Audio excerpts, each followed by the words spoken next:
آئیے سب سے آخری بات اور سب سے اہم بات، قربانی قبول کس کی ہوگی؟ یہ قربانی کے جانور جو ذبح ہو رہے، اللہ کے ہاں نہ اس کا گوشت جاتا ہے نہ اس کی کھال جاتی ہے، وہاں تو دلوں کا حال پہنچتا ہے۔ مالک دلوں کی کیفیت کو دیکھتا ہے۔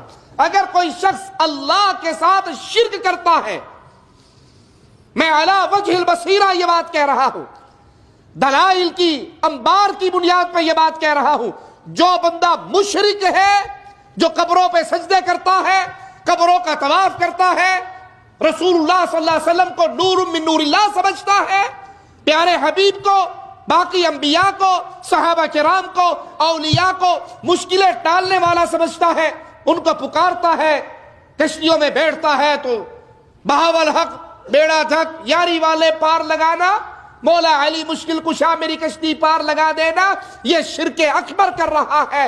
مشرک کا کوئی عمل اللہ قبول نہیں کرتا۔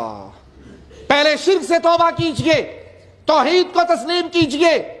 مشرک حج کرے تو برباد، مشرک قربانی کرے تو برباد، مشرک جہاد کرے تو برباد، مشرک صدقہ خیرات دے تو برباد۔ مشرک کا کوئی عمل اللہ قبول حالت شرک میں نہیں کرتا جب تک وہ شرک سے برات نہ کر لے۔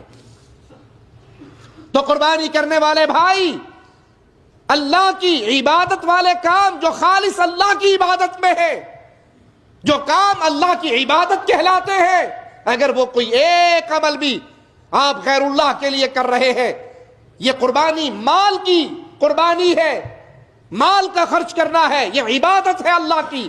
اگر آپ کسی بابے کے نام پہ 11ویں دے کر یہ شرک وہاں کر رہے ہیں، کسی کے نام پہ نظر دے کے، کسی کے نام پہ سبیل لگا کے یہ وہاں کر رہے ہیں، تو آپ یہ شرکی عمل کر رہے ہیں، اور مشرک کا کوئی عمل اللہ قبول نہیں کرتا۔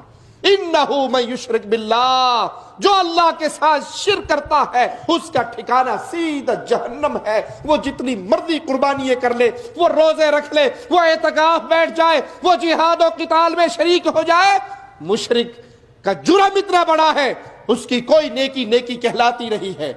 بے نماز کی قربانی برباد ہے۔ جملہ میرا کڑوا ہے، معاف کر دینا، نہیں بھی کرو گے تو چندے مانگنے کے لیے کھڑا نہیں ہوتا۔ بے نماز کی قربانی برباد ہے، مردود ہے۔ جو نماز نہیں پڑھتا اس کے لیے قربانی ہے ہی نہیں۔ جو مستقل نماز کا تارک ہے وہ امت محمدیہ کا فرد نہیں ہے۔ کڑوی بات لیکن حقیقت پر مبنی، جو مستقل نماز کا تارک ہے وہ امت محمدیہ میں سے نہیں ہے۔ اسے کوئی ضرورت نہیں وہ 40,000 20,000 کا بکرا لے، جانور لے، ذبح کرے۔ بے نماز کی کوئی قربانی نہیں۔ اسی طرح حرام کھانے والا، سود کھانے والا، سودی بینکوں کا مینیجر ہو، سودی بینکوں کا کلرک ہو، سودی بینکوں کا گن مین ہو، سودی بینک کے ساتھ کسی طرح اس نظام کی سپورٹ کرنے میں شامل ہو، جو سود کھاتا ہے اس کی قربانی برباد ہے۔ کیوں برباد ہے؟ کیوں برباد ہے؟ کہ اللہ حرام مال کو قبول۔ حصہ اگر آپ قربانی میں کہیں ڈالیں تب بھی یہ مسائل یاد رکھیں۔ گائے میں 7 حصے ہیں، 6 حصے مواحدوں کے ہیں، 1 حصہ مشرک کا آ گیا، سارے برباد ہو گئے۔ 1 حصہ مستقل بے نماز کا آ گیا، سارے برباد ہو گئے۔